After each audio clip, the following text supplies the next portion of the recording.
What would you do if you had 15 seconds to choose between your life and hundreds of others? On July 23, 1944, American P-47 Thunderbolt pilot Lieutenant Michael Russo was flying a combat mission over occupied France when German flak tore through his engine. His plane was on fire, losing altitude fast, heading straight for a village filled with French civilians and children playing in the streets below. Standard procedure: eject. Pull the canopy, jump, save yourself. But Michael looked down and saw the school, the church, the marketplace. He knew his 20-ton aircraft, loaded with ammunition and fuel, would explode on impact and kill everyone in a 3-block radius. So he made a choice that took 15 seconds but would echo forever. He stayed in the burning cockpit, gripped the stick with hands already blistering, and turned his dying plane into a guided missile, away from the innocent, toward an empty field. If you want to understand what true heroism looks like, subscribe now. This is the story of the pilot who became the bomb to save those below. Michael Anthony Russo was born on September 15, 1922, on a struggling dairy farm in upstate New York. The youngest of 5 children, Michael grew up milking cows at dawn, fixing tractors, hauling hay bales until his back ached. But every time he heard an airplane pass overhead, he'd stop whatever he was doing and stare up at the sky, watching until the plane disappeared into clouds. His father didn't understand it. Planes don't put food on the table, son. But Michael was obsessed. He built model aircraft from scrap wood and wire. He read every aviation magazine he could find. By age 16, he'd memorized the specifications of every fighter plane in the world. The Spitfire, the Messerschmitt, the Zero. He dreamed of leaving the farm, of touching the sky, of becoming something more than a dairy farmer's son. When Pearl Harbor was attacked in December 1941, Michael was 19, working his father's land. Trapped in a future he didn't want, the day after the attack he walked 12 miles to the nearest recruiting station and enlisted in the Army Air Corps. His father was furious. "You're throwing your life away for some fool's dream." "No, Dad," Michael said quietly. "I'm finally living." They sent him to flight school in Texas, where instructors quickly realized Michael had a natural gift. He could feel an aircraft, anticipate its movements, push it to its limits without losing control. By 1943, he'd earned his wings and been assigned to fly the P-47 Thunderbolt, massive fighter bomber nicknamed the Jug, 7 tons of steel and firepower designed to escort bombers and strafe ground targets. Michael shipped out to England in early 1944 as part of the 56th Fighter Group. He flew his first combat mission on D-Day, strafing German positions along the Normandy beaches. Over the next 2 months, he completed 37 missions, escorting bombers deep into Germany, attacking supply lines, dogfighting Luftwaffe fighters. He was 21 years old. He'd shot down 3 enemy planes, and he wrote his mother every week promising he'd come home safely. On July 23, 1944, Michael climbed into his P-47, call sign Iron Angel, for what should have been a routine ground attack mission. He had no idea it would be his last flight, or that the next 15 minutes would define the meaning of sacrifice. The briefing was straightforward. 4 P-47s would fly low over northern France, hitting German supply convoys moving through the countryside. Intelligence reported minimal anti-aircraft defenses. In and out, 30 minutes, home for lunch. Michael's flight leader was Captain Bill Henderson, a veteran with 60 missions. As they taxied for takeoff, Henderson's voice crackled over the radio.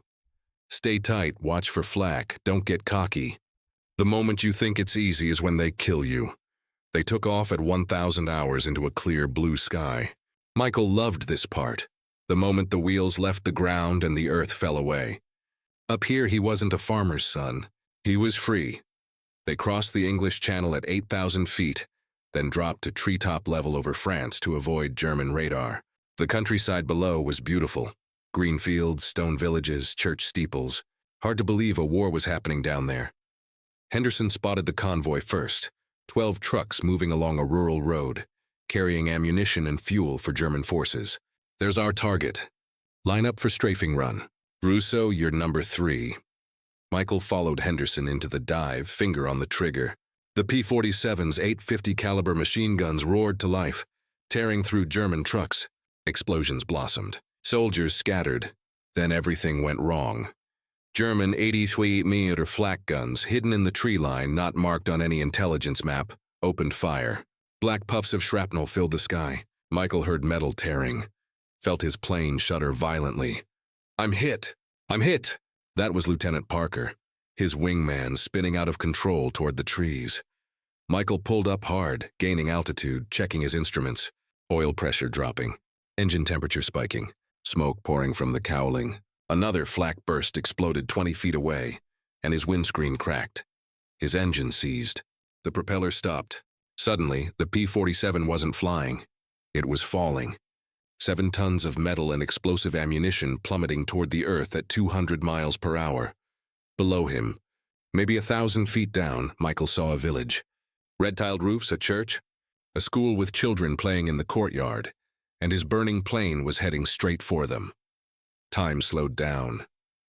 Michael's training kicked in automatically. Engine dead, altitude 800 feet and dropping. Aircraft uncontrollable. Standard procedure: jettison the canopy, release the harness, bail out. He'd done it a dozen times in training. Pull the handle, jump clear, parachute deploys. You float down safely while your plane crashes somewhere below. His hand moved to the canopy release. Then he looked down. The village was directly beneath him now, maybe 500 feet. He could see details: laundry hanging on lines, a woman carrying groceries, children playing tag in the church courtyard. Maybe 30 kids, a school day. Lunchtime recess, Michael did the math in 2 seconds. His P-47 weighed 7 tons. He was carrying 200 rounds of 50 caliber ammunition and 150 gallons of high-octane aviation fuel. If it hit that village, the explosion would level everything within 300 feet. The school, the church, those kids. He could bail out, save himself, let the plane fall. It wasn't his fault. He'd been shot down following orders, doing his job. No one would blame him, but 30 kids would die. Michael's hand froze on the canopy release. 300 feet. The village filled his vision. He could hear the wind screaming past his shattered windscreen, feel the heat from the engine fire burning his face. Captain Henderson's voice crackled desperately in his headset. "Rousseau! Bail out, now!" 200 feet. Michael saw a girl in a blue dress looking up at him, pointing at the falling plane. His instructor's voice echoed in his head. "If you lose your engine, you have maybe 15 seconds before you hit the ground. Those 15 seconds determine whether you live or die. 15 seconds. Michael gripped the control stick, already burning hot, melting the skin on his palms, and yanked it hard right away from the village, toward an empty field he could barely see through the smoke. The P-47 responded sluggishly, turning, barely controllable but turning, 100 feet. He was clearing the village, almost 50 feet. The church steeple passed beneath his left wing by inches. Michael Rousseau aimed his burning plane at the empty field and whispered, "I'm sorry, Mom." Then the world exploded into fire. The P-47 hit the ground at 180 miles per hour, cartwheeling through the wheat field like a boulder thrown by a giant. Metal screamed.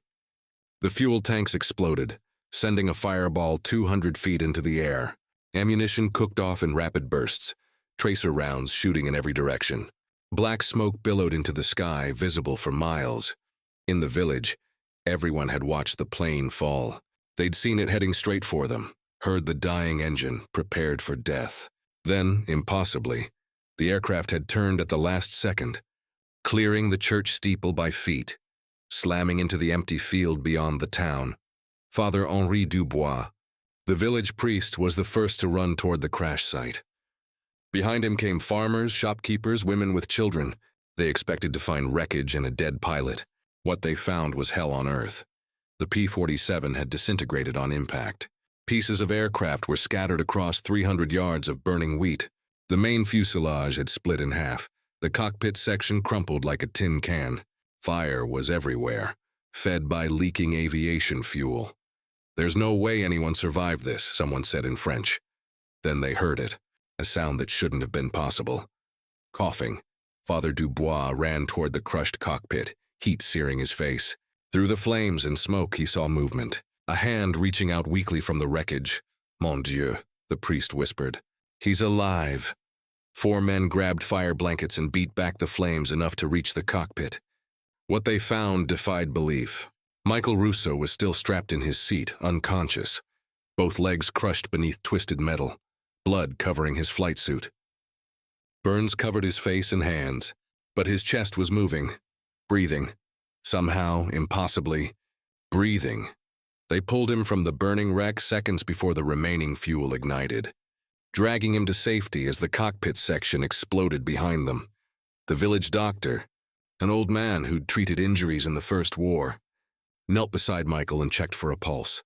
"He's alive, barely. We need to get him inside. Now." As they carried Michael toward the church, the children from the schoolyard, the 30 kids who would have died if the plane had fallen 200 feet earlier, stood in silent rows, watching the American pilot who'd saved them. One little girl in a blue dress held a torn piece of Michael's parachute that had been ripped away in the crash. She clutched it like a sacred relic. Michael Russo remained unconscious for 3 days in the makeshift hospital the villagers set up in Father Dubois' rectory. His injuries were catastrophic, both legs shattered, 3rd-degree burns on his face and hands, fractured ribs, internal bleeding. The village doctor did what he could, but they had no morphine, no proper surgical equipment, no blood plasma. On the 2nd day, American forces liberated the area. Army medics arrived, saw Michael's condition, and immediately called for evacuation.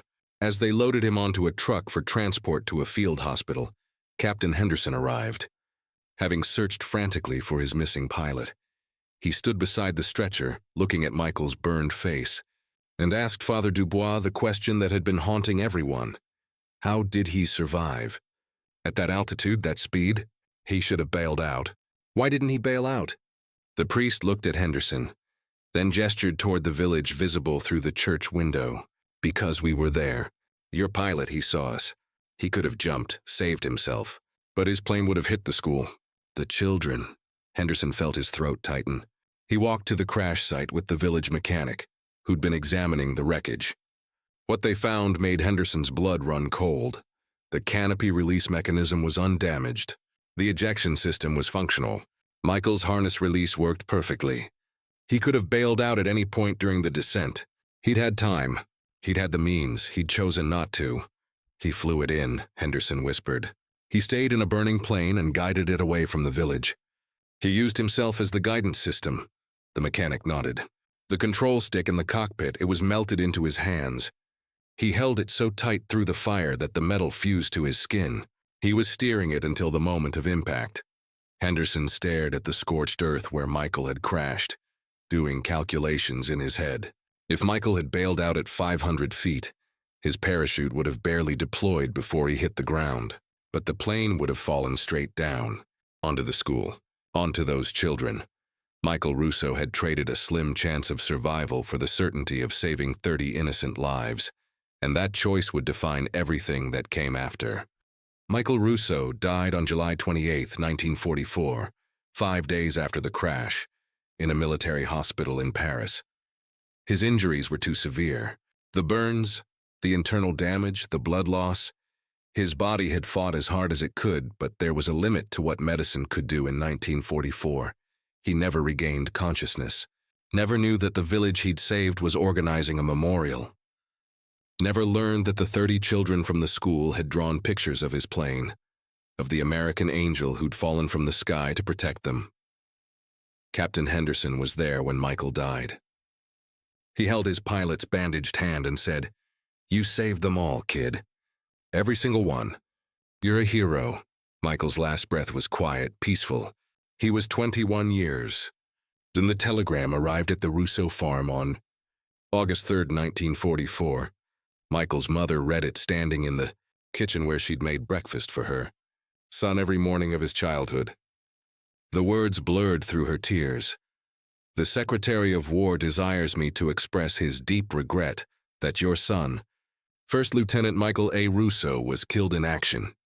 His father, the man who'd told Michael that planes don't put food on the table, walked out to the barn and didn't come back for 3 hours. When he did, his eyes were red and he said only, he died doing what he loved, flying. But that wasn't quite true. Michael died doing something much more important than flying. He died giving 30 children a future. In September 1944, the Army awarded Michael the Distinguished Flying Cross posthumously. The citation read, "For extraordinary achievement while participating in aerial flight, Lieutenant Russo, upon suffering catastrophic aircraft damage, deliberately remained in his aircraft to guide it away from a populated area, sacrificing his life to protect French civilians. But citations don't capture the truth. They don't explain what it feels like to make that choice in 15 seconds, to know you're dying and choose it anyway because the alternative is unthinkable." In November 1944, something unprecedented happened. The village in France, officially named Saint-Rémy-sur-Loire, sent a letter to Michael's mother. It was signed by every adult in the town and included handprints from the 30 children he'd saved. Father Dubois wrote, "Your son gave us tomorrow. Our children will grow up because he chose not to. There are no words sufficient to honor such sacrifice. But we promise you this. Michael Russo will never be forgotten in Saint-Rémy. We will tell his story to our children, and they will tell their children forever." The letter included a photograph.